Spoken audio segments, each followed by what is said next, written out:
I'm proud of what we do. You know, you want to see children flourish and go into society, and we've given them skills to go and do that. And it just makes me happy. I'm Michaela, I'm the registered manager of a children's residential home. So I was a residential childcare worker for 10 years and I love it, absolutely love it.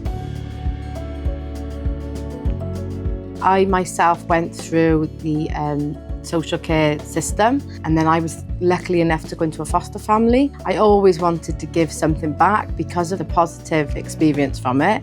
And then through a work placement, I went into residential care and lived it ever since, didn't look back. Residential isn't a 9-to-5 job. It can entail shift work. We work 365 days of the year. There's quite a lot of time away from the job as well, so if you've got your own commitments at home, whether that be childcare or anything regarding your family, you get that break.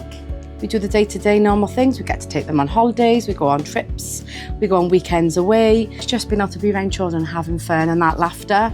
Some days are going to not be like that. These children have gone through a lot of trauma, so they've got a lot of emotions. They could have a really bad day, but it's knowing that when you come back, that day will be different the next time. But it also shows that consistency for the children, that you're not there because you're paid to be there, you're there because you care and you want to make a difference to them.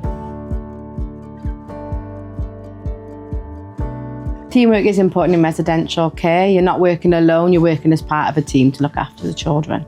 There's a lot of mandatory training that you can get from the local authority to support you in your role.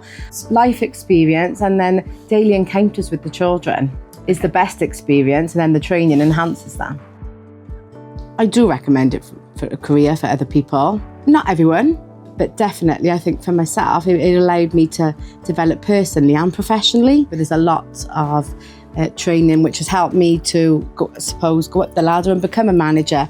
So I went to university, which was funded by Newport, and that was to do my level 4, and then I eventually did my level 5 to become a manager. So I've come a long way in the 15 years, all the training that I've accessed to where I am today.